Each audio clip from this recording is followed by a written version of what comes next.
Vamos a dar inicio nuevamente a este diplomado de Relaciones Públicas. El día de hoy vamos a tocar dos temas: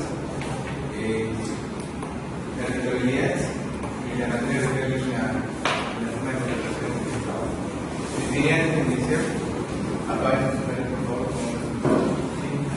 Vamos a tener a cargo esta noche abordando los temas importantes que haya conocido el doctor Gonzalo García de León y el ministro de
Entonces, ese gran gravísimo problema que existía en el arbitraje luego de la creación de este mecanismo se supera con este tratado internacional, que hoy día probablemente sea el tratado internacional más importante del mundo, ratificado por 150 países. En el caso de América, toda América Latina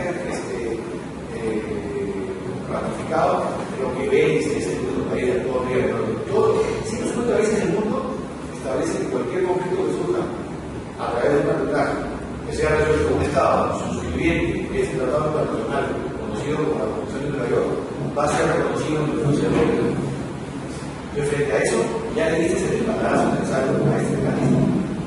Y una vez el seguro ratifica, pues yo digo que hay después, el Tratado de Nueva York se ratifica en la Federal de los 90. Y este concepto de arbitraje internacional, que básicamente está restringido al mundo comercial, se va ampliando, se va incorporando a los Estados. Entonces, los Estados lo van aplicando ya como parte, ya no del arbitraje internacional, sino como parte del arbitraje interno. Entonces, hoy día, el tema es sumamente interesante, porque ha ido evolucionando. Esta evolución lo vamos a ver en un ratito cuando veamos la arbitrariedad peruana. Este concepto de arbitraje como mecanismo de solución privado que se incorpore en los derechos nacionales empieza, como es natural, a exigir un requisito absoluto. Oiga, señor, usted quiere tratarse del poder judicial. No se olvide que el Estado es el único que administra justicia. Desde la Revolución Francesa, separación de poderes, nuestros conflictos particulares lo resuelve el Estado a través del poder judicial. Entonces decimos, no, gracias, no queremos ir al poder judicial. Esto en los años 60, en Perú, en América Latina en general, no se quería hablar de la fue una aberración, porque eso implicaba el rompimiento de un principio de soberanía, que el Estado dejaba de administrar justicia para darse a la particular. Eso era algo que es exótico, ¿no es cierto? Y en el campo internacional, con mayor razón, afectaba los tratados de Tacalo, la Constitución de los Estados establecía limitaciones a ese tema. En fin, para no volver a la parte histórica, el convenio arbitral es el origen, la madre, el fundamento de la existencia del arbitraje, este acuerdo de voluntades, los Estados exigen una solución. Y así surge el arbitraje. Hoy quiero tener la certeza absoluta de que tu voluntad es apartar de la voluntad. ¿Cómo manifiestas esa voluntad? Ley General del Arbitraje de 2652 ya aprobada, ¿cierto? En el año 96 se estableció, 96 se estableció por escrito bajo sanción de nulidad. Por escrito bajo sanción de nulidad. Ley actual, decreto legislativo 1071, le hemos borrado por completo el tema de nulidad. Y el tema de por escrito es aprobación, no es absolutidad. Esto es bien importante que lo tengan muy claro, porque es la única forma de poder explicar, por ejemplo, el artículo 14 de la ley de arbitraje, que probablemente sea el primer gran escollo e interesante tema de discusión con ustedes para ver todo lo relativo a la arbitrariedad en lo que respecta a la extensión del convenio arbitral. Pero para llegar a eso, permítanme hacer el orden mental que quiero llegar a eso. Entonces, esta formalidad hoy día no existe. Y hoy día basta que las partes puedan pactar arbitraje en cualquier forma, de manera que luego pueda ser probado a los árbitros, ¿cierto?, la existencia del nacimiento de un convenio arbitral. Entonces, en el caso del Perú, el artículo 13 establece ese tema. El convenio arbitral, sin duda, hace por un acuerdo de voluntades. Ese acuerdo de voluntades se puede manifestar a través de un intercambio de cartas, correos electrónicos, etc., sin necesidad de coste o de estamos. Entonces, eso es un primer concepto respecto al convenio arbitral. El convenio arbitral genera automáticamente un campo de aplicación para efectos de resolución de conflictos. Ese campo de aplicación es el de las partes lo han limitado en el convenio arbitral. Yo siempre pongo un ejemplo real que sucede en Perú para explicar este marco conceptual. Porque normalmente estamos acostumbrados a leer, ¿cierto? Nos dan una cláusula que dice, ponga, este es el reglamento de arbitraje de la Casa. Ponga esta cláusula. Las partes actúan parte de este contrato correlativo a esto se resolverá mediante el arbitraje organizado y administrado por el Centro de Arbitraje de la Católica en conformidad con su reglamento vigente. Y un arbitraje lo normal es que tú establejas cualquier contradicción que surja respecto a este contrato, será resuelto por arbitraje. Entonces, estamos limitando el campo de aplicación, que duda cabe, a todo lo relativo a el contrato que contiene el convenio arbitraje. Y por el principio de separabilidad, en donde se genera una ficción legal, una mentira jurídica, en donde se presume que la cláusula está fuera del contrato que la contiene, y en consecuencia no solo vas a resolver el principio hoy día universal del arbitraje, no solo vas a resolver los conflictos que se generen como consecuencia del contrato, sino también vas a resolver los conflictos que se generen respecto a la validez del contrato que contiene la cláusula arbitral. Por el hecho de haber incorporado la cláusula arbitral y generar esta presunción de considerarlo separado, divisible del contrato que lo contiene, siguiendo la teoría del derecho civil, ¿no es cierto? Solo que viceversa. En el derecho civil, como saben ustedes perfectamente, la visibilidad no se presume, tengo que marcarla. En el caso arbitral, la visibilidad se presume. Entonces, estos temas particulares del arbitraje que llevan justamente a lo que quería comentar. El marco conceptual, hoy día en el Perú, los bancos que normalmente han estudiado el tema de profundidad y bueno, casinos, ¿no es cierto? Nunca pierden. Cuando tú pactas, por ejemplo, un contrato mutuo con garantía hipotecaria, los bancos te dicen cualquier conflicto que surja respecto de este contrato mutuo con garantía hipotecaria, con relación a la interpretación, vigencia, etc., será resuelto por arbitraje. Sin embargo, el incumplimiento de las cuotas será resuelto por el Poder Judicial. Como los bancos tienen una norma que los favorece para seguir un procedimiento ejecutivo respecto a la cobranza, y como evidentemente el arbitraje tiene una limitación respecto a la coercitividad, han establecido el campo de aplicación. ¿Qué cosa va a arbitrar y qué no va a arbitrar? Va a arbitrar en todo lo que sea interpretación y discusión sobre el contenido del contrato. Pero la ejecución de lo mismo, el mismo contrato va a poder decir. Entonces, nuevamente, todo este tema de qué puede ir y qué no puede ir a arbitraje, en primer lugar, evidentemente, depende de la voluntad de las partes. La voluntad de las partes, ya lo vemos, eso explica.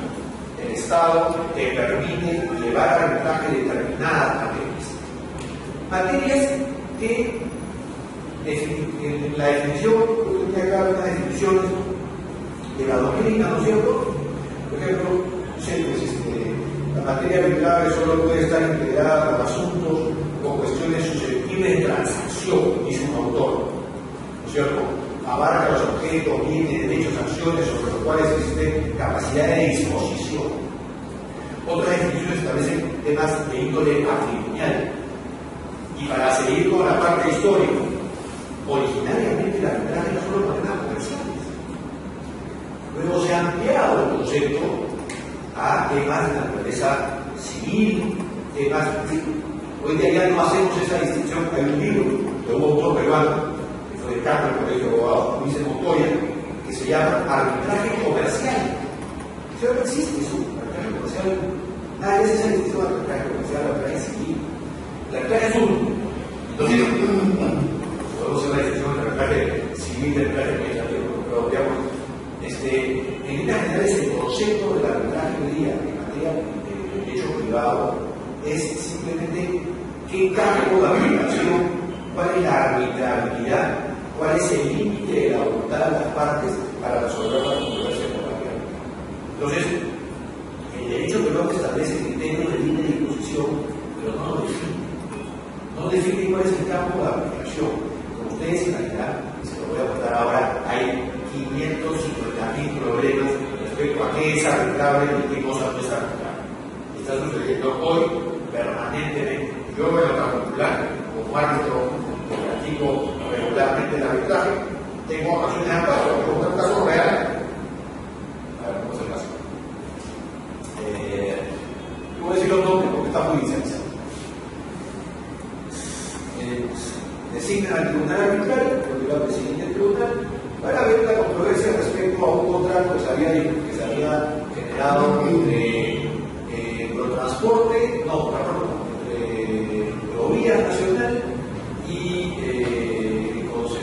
concesionario, el contratista de la integridad acá como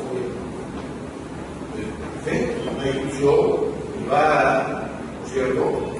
Ahora veremos el tema, la decisión del privado y el administrativo o del Estado, ¿no? La discusión normal, hay una cláusula arbitral, las partes A y B, pues, vamos a recuperarlo. Y de repente, nos toca la puerta, ¿sí? Soy fiscal, yo quiero participar. Bueno, señores partes, ¿no es cierto? Rodilla nacional, concesionario, hay un tercero, no le llamemos tercero, hay una empresa que dice que por el principio del artículo 14, extensión del contenido legal, ¿por qué no vamos a recoger? Quiere participar. Las dos partes no queremos participar. Entonces, no, le dijimos al señor, el arbitraje ha sido suscrito, porque el arbitral, marco fundamental que da origen a la control, a la solución de la controversia, entre aire, usted no puede participar, porque la parte no desea que usted participe. No, yo soy entidad reguladora, amparo por el tribunal arbitral, porque se le ha impedido el derecho de defensa, que la decisión va. Entonces,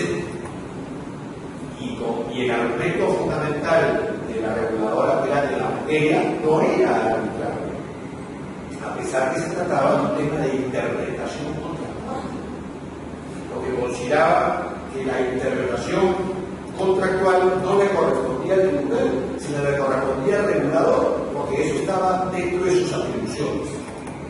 Y las atribuciones del Estado no son arbitrarias. Entonces, ¿cuál es el límite? Eso es parte de lo que yo quiero, no soy un tólogo, lo digo con ustedes. Entonces, el marco conceptual es convenio arbitral. El convenio arbitral tiene que generarse necesariamente por un acuerdo de voluntades. Este acuerdo de voluntades te va a limitar el marco con el cual se va a desarrollar el mismo. Y por supuesto, si hay alguna duda sobre el marco conceptual, les guste o les disguste, tendrá que ser resuelto por los árbitros. En principio, cómpetes. Eso no es arbitrable.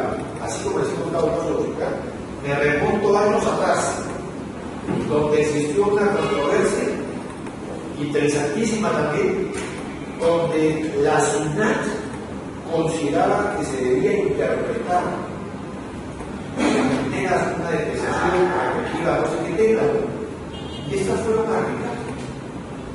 Y salieron algunos iluminados a decir que eso era arbitrable, pusimos la pregunta del Estado, para que el Estado a través de la SUNAT, el único órgano, un fiscal en todo caso, debería resolver de manera administrativa esa controversia, y no un arbitraje. Si fue un arbitraje, porque tenían además una estabilidad jurídica, tenían tratado de la legislación donde se establece justamente una seguridad jurídica para que cualquier discusión, incluso tributaria, sea resuelta por la vía arbitraria. Entonces, vean, ese es un tema que parece sencillo. La materia arbitral no es tan sencillo. El convenio arbitral establece el marco en el cual se va a desenvolver. Pero, bueno, obviamente ese marco está dentro de la normativa jurídica que ordena, que regula el campo de aplicación del derecho de arbitraje. Y nuestra ley en materia privada establece simplemente un concepto general. Ese concepto general, como se recordarán ustedes perfectamente, la ley 26572 de Bogada, establecía desde el sentido negativo lo que no podía ser arbitrable. Entonces ustedes se acordarán que decía, no es arbitrable lo que sea, aquellos temas que versen sobre atributos del Estado, no es arbitrable temas de derecho penal, no es arbitrable temas de orden público. Establecer una relación de temas no arbitrables, cosa que en nuestra vida actual, que es el Perú, no lo hace. No señala que cosas no es arbitrable, más bien señala dentro de las discusiones complementarias, finales. Se puso simplemente para evitar problemas, justamente al final de redactar la ley de arbitraje se dijo, ¿qué pasa si alguno quiere discutir qué cosas arbitrarias no? Ustedes se dan cuenta de las disposiciones finales, ¿no es cierto? Hemos incorporado en las discusiones complementarias, hemos incorporado lo que es arbitraje en materia privada, arbitraje estatutario, arbitraje sucesorio, evitar problemas. Entonces, se ha incorporado desde ese punto de vista en ese año finalmente en la discusión. Entonces, retomando, ¿qué cosa es arbitraje? Todo aquello que sea libre de disposición, todo aquello que las partes puedan transigir, todo aquello que las partes puedan renunciar. Eso, en el caso peruano, no es exacto, porque hay materias en las cuales la ley de arbitraje ha permitido el arbitraje a pesar de que no sean transigibles o no sean de libre disposición. Caso emblemático, ¿cuál es? El arbitraje sucesorio.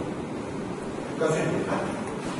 Si ustedes me hubiesen preguntado antes de la vigencia de la ley si era susceptible de ser sometido a arbitraje, la respuesta contundente, tajante, radical era no. No es arbitraje.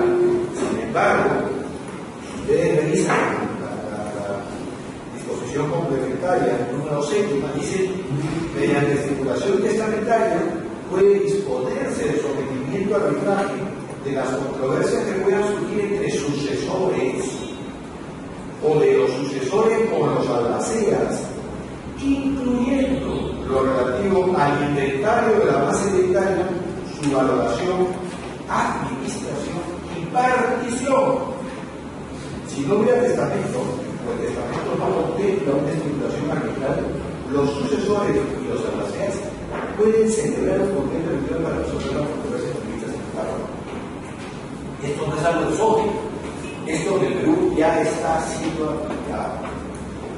El causante que quiere evitar que los herederos pues, terminen en una discusión pública, evidentemente el proceso se va a indicar de manera pública, ¿no es cierto?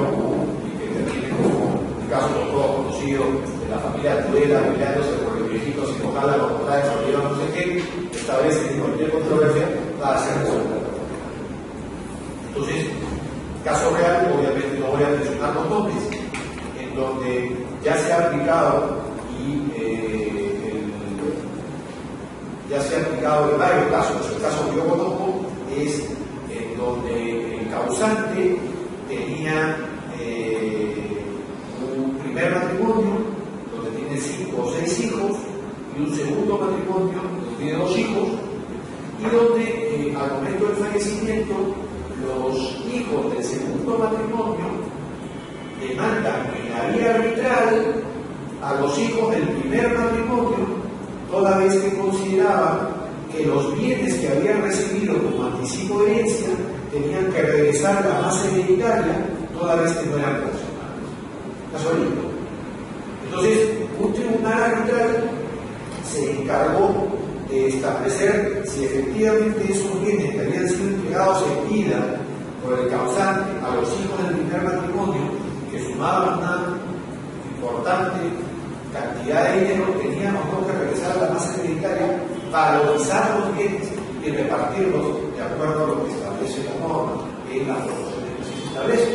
Esto significaba además que el tribunal arbitral tuvo que nombrar administradores mientras duró el proceso arbitral, tuvo que es un tema que uno podría decir, esa materia no es arbitrable. Esa materia originalmente no lo puede arbitrar, pero ha sido incorporada en la legislación. Temas de familia, son los temas que no son arbitrables. Entonces, vean ustedes cómo vamos, ¿cierto?, delineando el campo de aplicación de la arbitrabilidad, cuáles son las materias susceptibles de ser sometidas a arbitraje.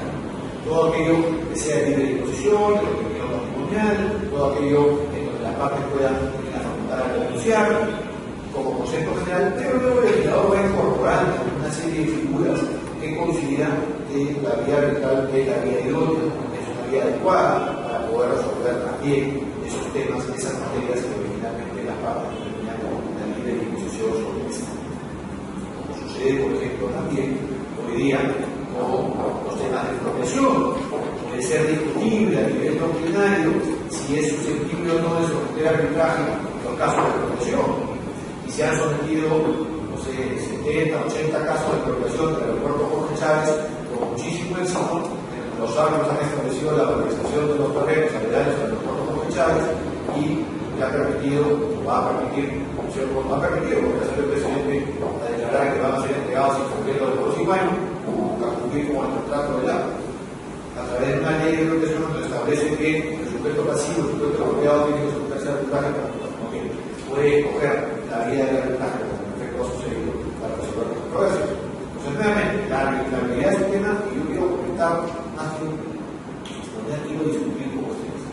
Pero lo que ha llegado tarde, les he comentado un par de casos muy interesantes, uno que quiero reabrir, que es el tema, por ejemplo, de cuál es el límite de, lo quiero comentar primero la parte doctrinaria, cuál es el límite del artículo 14 de la ley de arbitraje referida a la extensión del papel arbitral, justamente con la participación de terceros. Es decir, eso es incluido o no, como en el caso que les comentaba, en un contrato entre AID y un tercero, como en el caso concreto, como regulador de poder participar en este proceso arbitral. ¿Cuál es el límite que el artículo 14 establece? Pero como decía, quiero terminar de gozar esta presentación. Entonces, hemos hablado del completo arbitral, hemos hablado de básicamente la ley actual que establece la aprobación no absoluta, que el completo arbitral establece los límites en los cuales se va a desenvolver el acuerdo de voluntad de las partes, siempre dentro del marco regulatorio normativo que establece la ley. La ley peruana no ha sido taxativa, ha establecido simplemente un marco conceptual genérico para efectos de su arbitraje, a diferencia de lo que dije en la ley anterior que sí estableció la causa de arbitraje. Los temas que no eran arbitrables, actualmente no se ha establecido ello y quedan evidentemente sujetos a la intervención del propio tribunal. Es importante que tengamos presente que la única excepción que la ley de arbitraje señala es aquellos casos donde la materia, para que no vaya a ser discutido dentro de un tribunal arbitral en virtud de la separabilidad y en virtud de la competence, el caso es el de las materias que son evidentemente no susceptibles de ser sometidas. ¿Qué materias son evidentemente no susceptibles de ser sometidas? Aquí hemos comentado de alguna manera, el Tribunal Constitucional ha generado un precedente muy interesante en este caso de otras vías a partir del seguro comunitario de trabajo riesgo, señalando que es evidente que no son derechos, que son derechos indisponibles, que no son susceptibles de ser sometidos al arbitraje. Aquellos temas referidos a la mención, por ejemplo, de invalidez por una causa, como sucede en el seguro comunitario de trabajo riesgo, derivada de, no sé, en este caso concreto, una neumoniosis, en donde el trabajador tenía celebrado este seguro comunitario y la compañía de seguros consideraba que no alcanzaba dentro de las estipulaciones para cumplir el seguro de invalidez y que tenía que ser porque se le había contado un arbitraje, tenía que ser resuelto por arbitraje. Históricamente, el Tribunal Constitucional había dicho que no, hay un convenio arbitral. Vayan ustedes y discutan lo que el Tribunal arbitral y que el Tribunal arbitral iba a ser competente o no es. Hasta que modifica su jurisprudencia, modifica sus resoluciones, estableciendo un precedente vinculante que indica que a partir de la fecha, ¿cierto?, las acciones de amparo relativas a esa materia deben ser declaradas arbitradas porque es evidente que la materia es no arbitrable.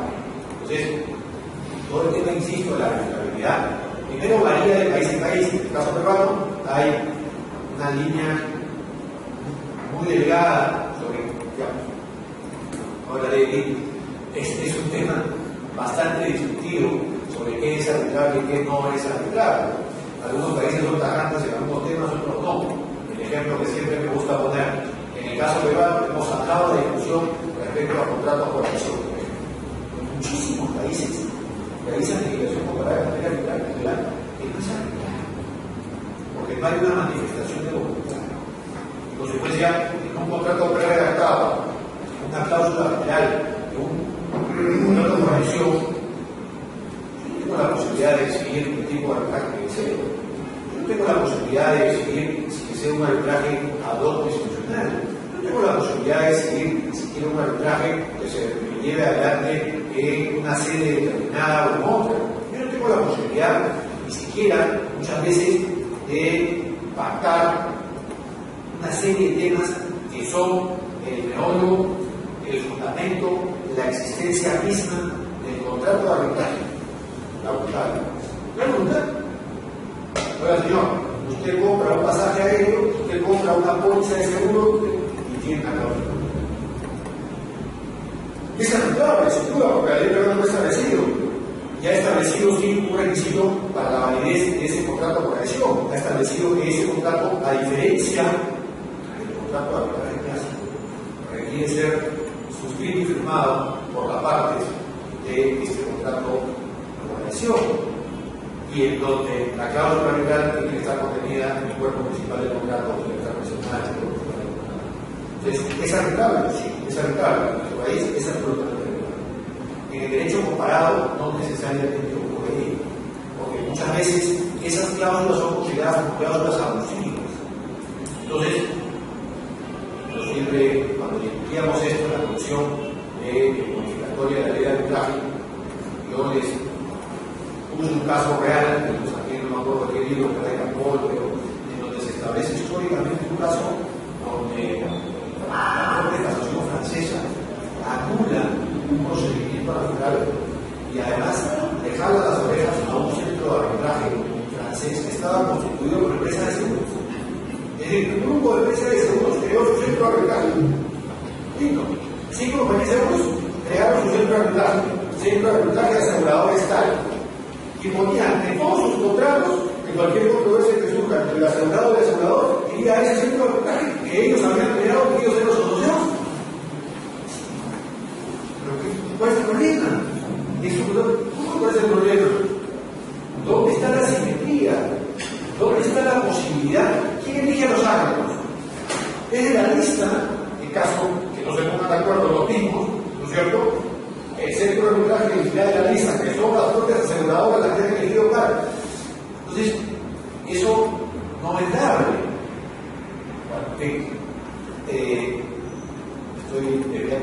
Entonces, les comentaba entonces que el tema de la arbitrabilidad pasa por una serie de discusiones, ¿ya? Por cuáles son estos temas, como por ejemplo, no sé, propiedad intelectual, luego está totalmente administrativa, pero por ejemplo en España se utiliza mucho el arbitraje en contratos, temas relativos al consumidor, temas relativos a conflictos, comunicados, asociaciones, que duda cabe que temas, en el caso peruano está también así establecido, arbitraje estatutario, que está teniendo bastante éxito, diría que nuestro país en la medida que las empresas están incorporando en sus estatutos cláusulas arbitrales que permitan resolver controversias entre los accionistas y la sociedad sin necesidad de recurrir al poder judicial, o entre los asociados, ¿no es cierto? Un club deportivo que establece que las controversias que se tienen entre sus asociados sean resueltas por la vía arbitral. Ya no tendrá que ir a la judicial. Entonces, este es el marco en el cual, de alguna manera, nos desenvolvemos en el arbitraje privado. Ahorita vamos a hablar del tema del arbitraje administrado, pero quiero primero terminar toda esta primera parte del arbitraje privado con el tema del artículo 14, que estaba comentando la extensión de convenio arbitral. Como saben ustedes, la ley de arbitraje ha incorporado este artículo 14, que señala que el convenio arbitral se extiende a aquellos y a partes cuyo consentimiento de someterse a arbitraje según la buena fe se determina por su participación activa y de manera determinante en la negociación, celebración, ejecución, terminación del contrato, la convenio arbitral, aunque el convenio internacional se extiende también a quienes se deben derivar derechos sobre los mismos. ¿Qué dirán? ¿Qué tiene que ver esto con la complejidad? Evidentemente, esto está muy vinculado, este concepto de discusión, a lo que el derecho peruano en materia arbitral ha venido aplicando en los últimos años, que es seguirse a el arbitraje que se lleva a cabo en el mundo básicamente en Francia y en Estados Unidos. Se sigue mucho la ley Código Industrial, que es la base de nuestra legislación, se sigue la jurisprudencia francesa y se sigue la jurisprudencia norteamericana. Dentro de la jurisprudencia francesa, sobre todo norteamericana, el tema de la extensión es muy común. En el Perú estamos recién empezando a ver estos temas. ¿Qué se entiende por extensión del convenio arbitral? El convenio arbitral solo va a afectar a las partes que suscribieron el convenio, ¿verdad? El Perú, evidentemente, primero. Sin embargo, puede extenderse a partes que no han suscrito el convenio arbitral. Y esto es posible, repito, porque ahora el artículo 13 de la ley de arbitraje establece que el convenio arbitral es aprobación y no absoluta, porque de lo contrario no podría extenderse el convenio arbitral sino solo a aquellos que han suscrito el convenio. Entonces, esta posibilidad de extender el convenio arbitral a partes no signatarias es, el caso emblemático es el siguiente: A y B celebran un contrato, pero quien negocia el contrato en lugar de A es una empresa Z, una empresa vinculada, supongamos una empresa matriz, una empresa que a través de su gerente negocia con la contraparte.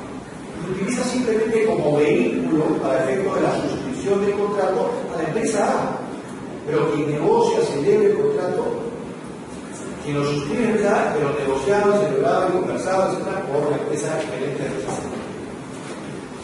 Yo, que soy la parte perjudicada y sé que la empresa con la cual he suscrito el contrato de la empresa A es un casco, no tiene bienes para responder.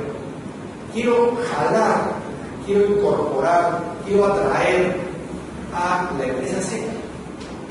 Pero la empresa Z no ha suscrito el convenio arbitral. Originariamente, y esto es lo que veíamos al inicio en la parte histórica, ha ido evolucionando el arbitraje. Hace unos años la respuesta era tajante: no pueden participar en la empresa Z. Hoy día sí. Se ha establecido como parte integral justamente del artículo 14 este famoso levantamiento de los societarios, este famoso grupo de sociedades, grupo económico, grupo de empresas, y yo puedo incorporar a partes no signatarias en la medida, por supuesto, que pueda demostrar que estos han cumplido con los requisitos que establece el artículo 14, que son que hayan o negociado, o celebrado, o ejecutado, o culminado el contrato que comprende el convenio arbitral. Si eso lo puedo demostrar al tribunal arbitral, voy a jalar a un tercero, por la palabra tercero, voy a jalar a una parte no signataria para que forme parte del convenio arbitral. Esto ya ha sucedido en Perú, por eso lo comento. Hay un caso, el único caso que yo conozco, que ha sido anulado por el Poder Judicial, en donde un tribunal arbitral entre una empresa pesquera y una empresa, no me acuerdo, TSG, creo que se llama, tenían un convenio arbitral. La compañía considera que la empresa pesquera, que en realidad es un grupo empresarial, el tribunal arbitral acepta esa premisa e incorpora a 5 o a 6 otras empresas pesqueras vinculadas al mismo grupo económico al proceso arbitral. Ustedes imaginan estas 5 o 6 empresas saltan hasta el techo, y es muy posible. Se les incorpora el proceso, se sigue el proceso, se lauda ordenando que el grupo sea quien cancele la obligación a la empresa demandante, y estas empresas que fueron incorporadas acuden al Poder Judicial indicando que ellas no habían suscrito el convenio arbitral, suscrito en el entendido clásico, es decir, no había un intercambio de documentos de firma de ellos, sino que quien había suscrito el contrato, quien había llevado adelante las obligaciones contractuales que era la empresa suscribiente, el Poder Judicial declaró fundado el recurso de anulación del laudo y declaró que la exención del convenio arbitral no se aplicaba para un grupo empresarial de levantamiento de ingresos societarios, no era susceptible de ser sometido a arbitraje. Por eso les he comentado ese tema, porque tiene mucho que ver con la arbitrariedad. La Corte Superior señaló que no era arbitrable el tema del levantamiento de ingresos societarios, que no era arbitrable el tema del grupo de empresas, que no es arbitrable el tema referido a fraude, que no es arbitrable, ¿cómo es arbitrable? Como ha sucedido, que no ha llegado todavía al tema de como Estado, con requerimientos y causa. Todo es arbitrable, ya veremos si eso es arbitrable, pero el mismo concepto. Entonces, la arbitrabilidad es un tema, primero que tiene que ser resuelto por el tribunal arbitral. El tribunal lo resuelve. Ya, esto puede sonar, porque tiene un tema arbitral que digamos, está parcializado, no es imparcial el control del senador, es verdad, pero existe dentro de la teoría arbitral un principio. que es el principio de probabilidad. Entonces, la tendencia mundial es a atraer los arbitrajes en la medida que las partes efectivamente hayan establecido esa voluntad. Y cuando no existe esa voluntad, pero exista manifiestamente, es la teoría del solitario, una empresa dominante y una empresa dominada, en donde evidentemente exista una empresa que, por ejemplo, actúa como gerencia, un grupo de varias empresas, es evidente que el directorio de la empresa A es el mismo nivel que los accionistas, según un 90% son similares. Yo puedo atraer a la otra persona jurídica al proceso arbitral. Es discutible, no digo que no, pero está en la ley. El artículo 14 se refiere a eso. El artículo 14 de la Constitución de Autonomía se refiere justamente a la posibilidad de atraer a partes no suscribientes de lo que tiene una vinculación efectiva real con el contrato suscrito entre ellos. Entonces, esto genera todo un desarrollo doctrinario aún en pañales en el futuro, pero que la doctrina internacional ya existe, la iglesia como ya existe, y que probablemente hubiese sido mejor, soy consciente del error en este momento, hubiese sido mejor precisar en qué casos es susceptible de ser sometido al arbitraje el tema de la extensión del papel. En realidad, poder decir lo que no. Entonces, el artículo 14 tiene sentido. Tiene sentido.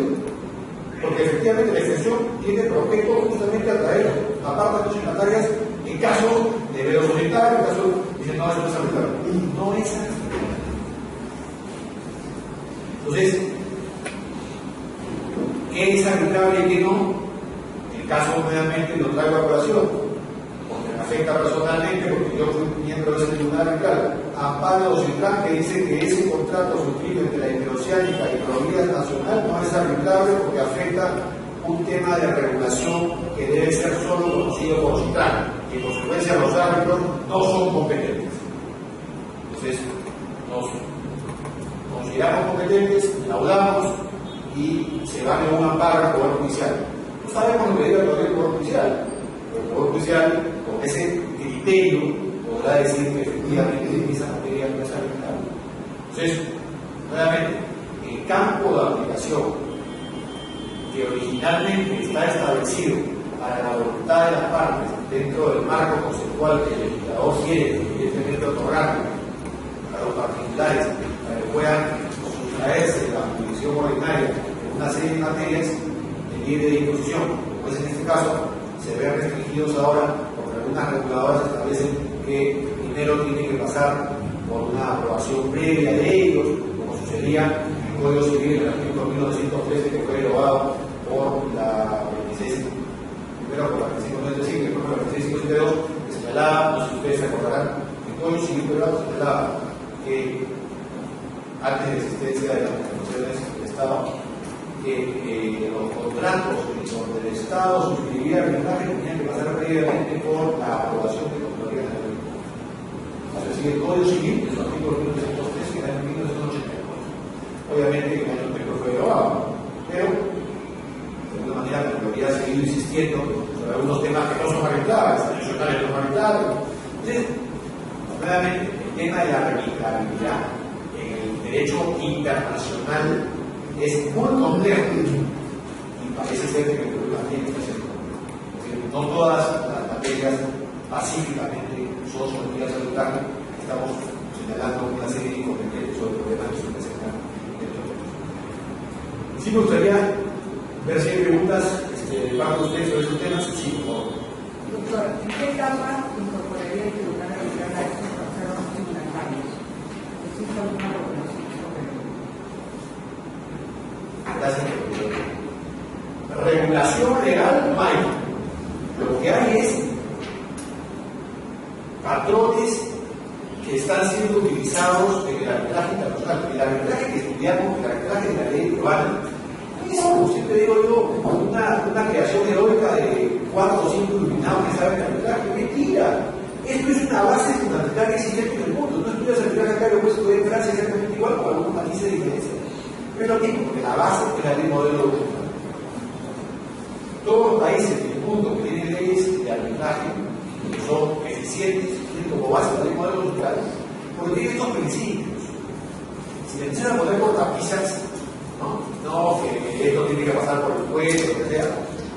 La arbitraje tiene sentido. Entonces, la Cámara de Comercio Internacional, concretamente para responder la pregunta, que pena que no lo había traído, no sé si acá debería responder. La Cámara de Comercio Internacional, con sede en París, acaba de modificar su reglamento este año. Y en el reglamento de la CCI este año ha incorporado los temas que nos están preguntando. Ha incorporado dos temas muy bonitos que se discuten en la doctrina. Primero, multipartes, es decir, cuando hay varias partes en el conflicto y cuando hay varios contratos con cláusulas arbitrales, multicontratos. Entonces ha establecido todo un sistema para permitir que, por ejemplo, A demanda a B y B, cuando contesta la solicitud de arbitraje, solicita que se incorpore a C. Entonces C, hay toda una reglamentación sobre eso. Eso no está regulado, lo repito, sí está, no recuerdo cuál es el artículo de la CCI, pero sí, no recuerdo, pero está, lo encuentra muy fácil, ponen en la página web CCI y ahí van a encontrar ese reglamento de arbitraje y ahí van a encontrar todo el tema relativo a múltiples partes de arbitraje, como hace la Cámara. Obviamente es una institución. Un arbitraje ad hoc, esto funciona de otra manera. La autoridad de la propiedad privada, todavía no dentro del arbitraje del Estado, pero funciona bajo otras reglas, bajo otras premisas. ¿No? Entonces, pero digamos, son los problemas que se están presentando el día de hoy, problemas de varias partes. Originalmente yo siempre hice un tajante cuando hablaba de este tema, decía, el arbitraje es solo entre la parte que suscribieron A y B. Punto. Si se quiere entrar, necesita la aceptación de A y B. Acá no existe, yo soy tercero, el impulsador de eso está llevado al Poder Judicial. Al Poder Judicial. En el arbitraje no existe eso. No, que denuncia civil, eso no existe. No existe. Solo entran las partes que han suscrito el convenio arbitral. Y por excepción, las partes, porque son partes, no signatarias, no los terceros. Nuevamente, terminar con un caso personal. En un caso que se litigaba ante la Cámara de Comercio, porque la área del presidente del tribunal, había una discusión entre dos empresas mineras. Dos empresas mineras. Cada que yo recurso relada de la mina. Y de repente, un ejemplo, quería participar en el sindicato de una de las empresas. Porque decía que tenía derecho, que tenía un legítimo interés, porque lo que se decidiera iba a incidir evidentemente en las utilidades del PS, porque se está discutiendo un porcentaje. El tribunal de Corre trasladado fue a hacer manifestación a la Cámara de Comercio. Fue un grupo de 40 trabajadores en la puerta del Poder a hacer manifestación, mismo el Poder Judicial, con plazos, para ser incorporados al proceso arbitral. Entonces, explícales que no es un proceso judicial, así como funciona, que en todo caso las partes tienen que aceptar, pero la parte aceptaron, ¿no es cierto? No lo puedes incorporar. Una figura interesantísima que existe en el arbitraje de inversiones es el llamado amicus curiae.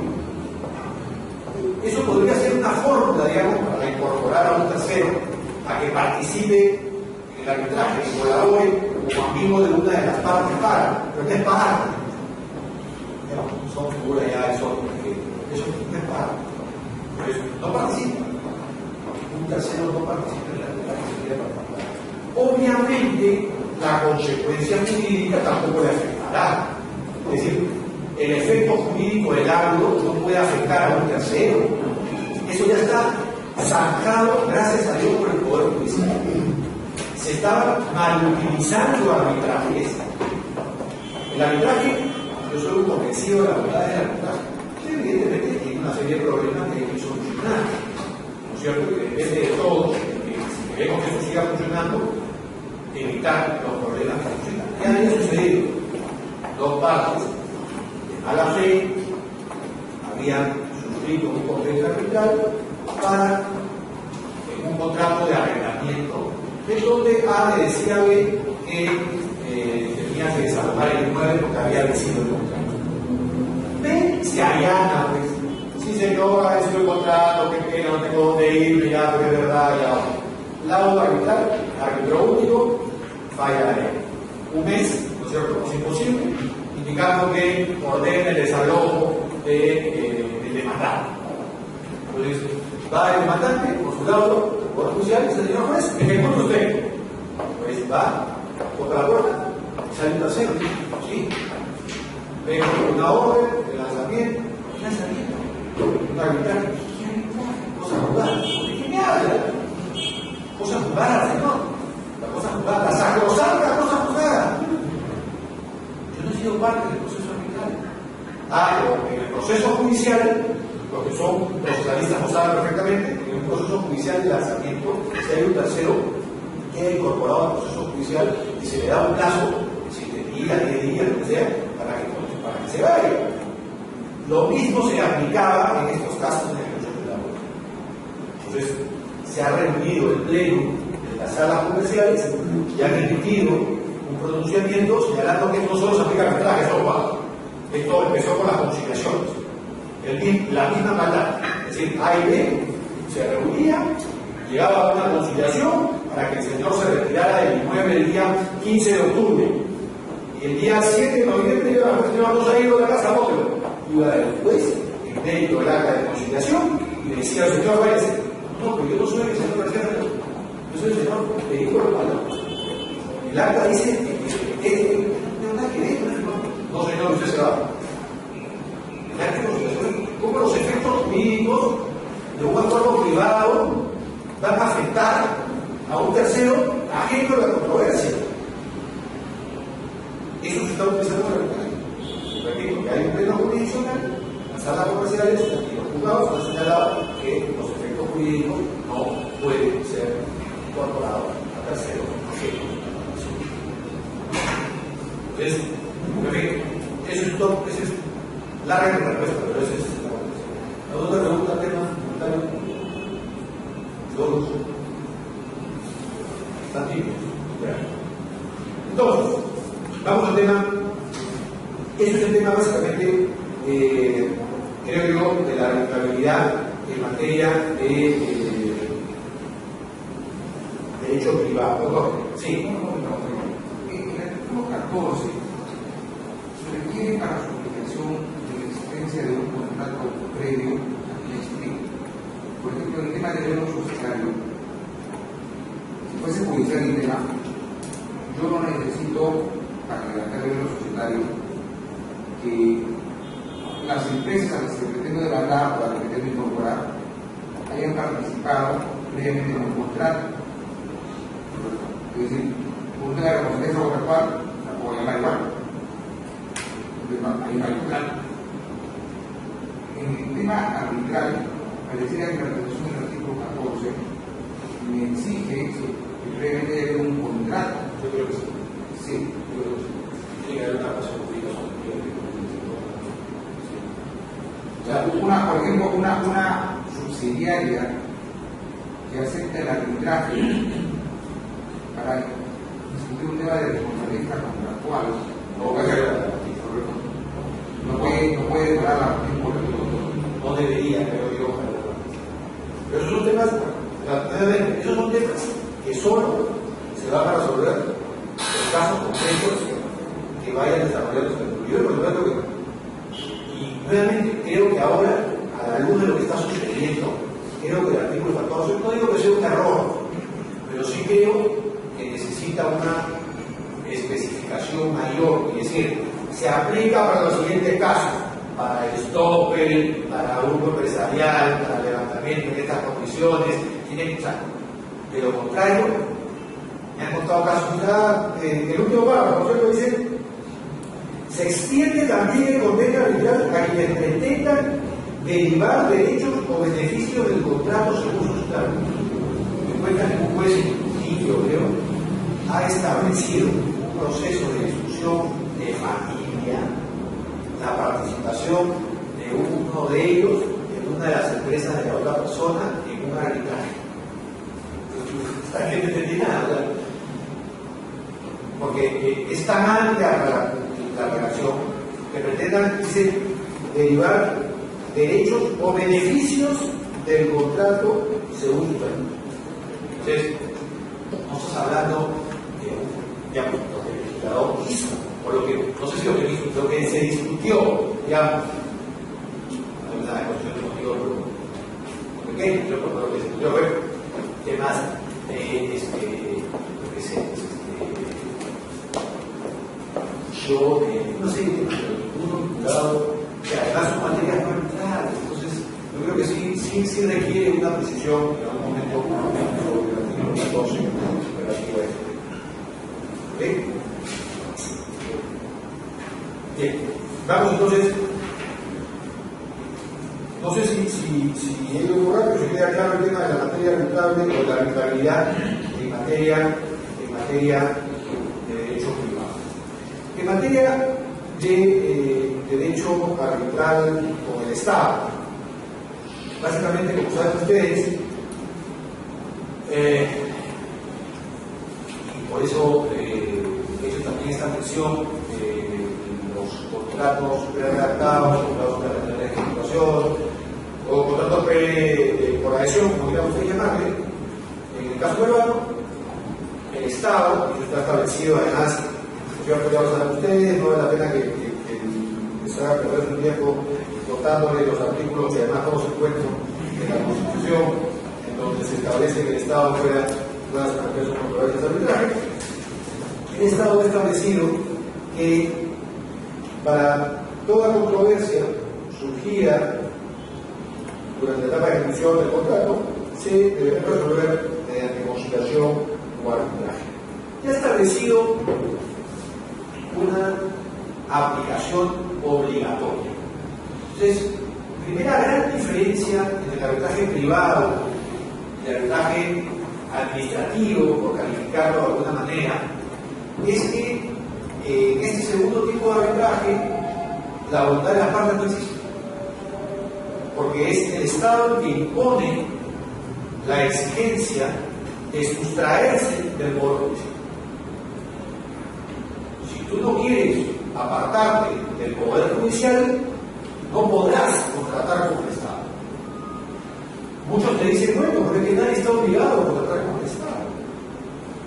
Como tú no estás obligado a contratar con WOM, y si WOM te dice que te va a pagar los 60 días de que tú entregas la mercadería, y tú no aceptas, no podrás contratar con ellos. Es una política de la empresa. Las políticas de la empresa privada se fijan a través de decisiones del directorio, del gerente, de la Junta General, de los órganos societarios. Las políticas de Estado se expresan a través de normas.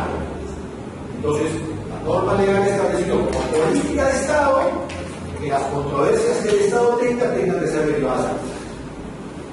Y en consecuencia, el titular de la entidad, para el empleo, como quieran ustedes llamarlo, tiene que someter esa controversia arbitraria. Hasta ahí estoy de acuerdo, absolutamente impecable el razonamiento, pero vamos a ver que ese razonamiento es una cojera horrible. Ese razonamiento es impecable. Yo, titular del pliego, o sea, si yo soy el gerente de una de las tiendas de WOM, y WOM dice que se paga los 60 días, yo tendré que pagar los 60 días. No, si yo pago los 45 días, yo gerente me la veré con mi directorio y me votará, ¿cierto? Porque la política está dirigida hacia mí, no hacia el tercero. Si yo soy tan idiota y le pagué los 45 días y violé la política de la empresa, no es problema del tercero, es problema mío, con mi empleador. El Estado entonces te dice, cualquier controversia que surja respecto a los contratos se está por arbitraje y tienes que incorporarlo en el contrato. Hasta ahí, repito, está tu cuerpo. Pero si por alguna razón no se incorpora, debería quedar habilitada la función jurisdiccional ordinaria y será sancionable el funcionario público que no cumplió con la norma administrativa y deberá ser susceptible de sus procedimientos sancionadores, sus hallazgos, tonterías, no importa. Este es problema mío. Frente a eso que ha hecho la ley, si no lo has puesto, se entiende pues. Si tú no has puesto la cláusula arbitral, entonces presumimos que la cláusula arbitral existe. Entonces la cláusula arbitral existe así no la hayan puesto. En consecuencia, ¿eso cómo se llama? Arbitraje absolutamente obligatorio. No tengo posibilidad, no tengo ninguna posibilidad de elegir otro mecanismo de solución de controversia. El arbitraje siempre ha existido dentro de un marco de voluntad de las partes. No existe en el mundo, un arbitraje obligatorio impuesto por una de las partes respecto a la otra, porque rompe el principio de lo que es el origen del arbitraje, que es voluntad. Entonces, este principio, el arbitraje administrativo produce una serie de principios que son rotos, que solo existen en el Perú, no existen en otras partes del mundo. El tema del arbitraje de derecho, que es que pueden ser abogados, hay una serie de particularidades que se dan. Pero bueno, eso es lo primero. Entonces, ¿qué ha establecido el legislador? Que ha establecido como materia arbitrable toda controversia surgida durante la etapa de ejecución del contrato que debe ser resuelta mediante conciliación o arbitraje. No es aplicable a las controversias surgidas en ejecución. Estoy leyendo el 083, no lo he cambiado. No es aplicable a las controversias surgidas en la ejecución de adicionales de obras, de estados no previstos contractualmente, mayores prestaciones de supervisión, respecto de las cuales la Contraloría. Hay materias no arbitrables que ha establecido la propia norma de contrataciones. Entonces, el Estado, lo comentábamos al inicio de esta exposición, el marco del convenio arbitral, en el cual yo voy a establecer cuáles son las materias susceptibles de ser sometidas a arbitraje, ha quedado delimitada por esta norma. En consecuencia, corresponde a ya no a la voluntad de las partes, sino a un mandato legal en que yo deba acudir a la vía arbitral o deba acudir a la vía judicial, ya no por voluntad de las partes. Entonces, la primera, creo yo, reflexión importante sobre este tema. No hay una voluntad, no hay una expresión, no hay una manifestación de voluntad respecto a las partes con relación a las materias arbitrales. ¿Ven? Dentro de eso, la propia norma ha establecido un tema que ya ha sido resuelto, que yo siempre lo mencionaba en esta parte de arbitrabilidad, que es el famoso plazo de caducidad, donde, bueno, de alguna manera, las modificaciones actuales mantienen el mismo grave error, ¿no? Ahora con las nuevas modificaciones se ha establecido, si bien es cierto, la norma anterior establecía el plazo de caducidad en la ley, indicando 15 días en el contrato, pero establecía en el reglamento una serie de plazos diferentes para una serie de temas. Eso ya ha sido elevado a rango de ley ahora, pero mantiene el mismo problema respecto a la aplicación de normas que deben ser aplicadas. Ya ha establecido como una causal de anulación del laudo arbitral, ha creado, ha inventado una nueva causal de anulación del laudo, a diferencia de las establecidas en el artículo 63 de la ley de arbitraje, ha creado una anulación del laudo respecto al no seguimiento de la apelación respecto a la aplicación de normas. Y ha señalado que se debe aplicar primero la Constitución, en segundo lugar la ley de contratación en su reglamento, en tercer lugar el derecho administrativo, y ha establecido que si no se sigue ese orden de relación, evidentemente el laudo podrá ser anulado, generando una dificultad muy grande sobre la interpretación que hayan los jueces respecto a este tema, porque de alguna manera es abrir una gran ventana, una puerta a la posibilidad de anulación en el laudo por vicios en lo que la propia ley de arbitraje, en el inciso segundo del artículo 62, prohíbe, literalmente dice: está prohibido el juez bajo responsabilidad entrar a conocer las motivaciones, las interpretaciones. Lo leo textualmente, más fácil porque la memoria hay veces es un poco olvido. Dice lo siguiente: está prohibido bajo responsabilidad pronunciarse sobre el fondo de la controversia, sobre el contenido de la decisión del laudo arbitral, calificar los criterios que ha utilizado el tribunal arbitral para resolver, las motivaciones que ha utilizado el tribunal arbitral, las interpretaciones expuestas por el tribunal arbitral, etc.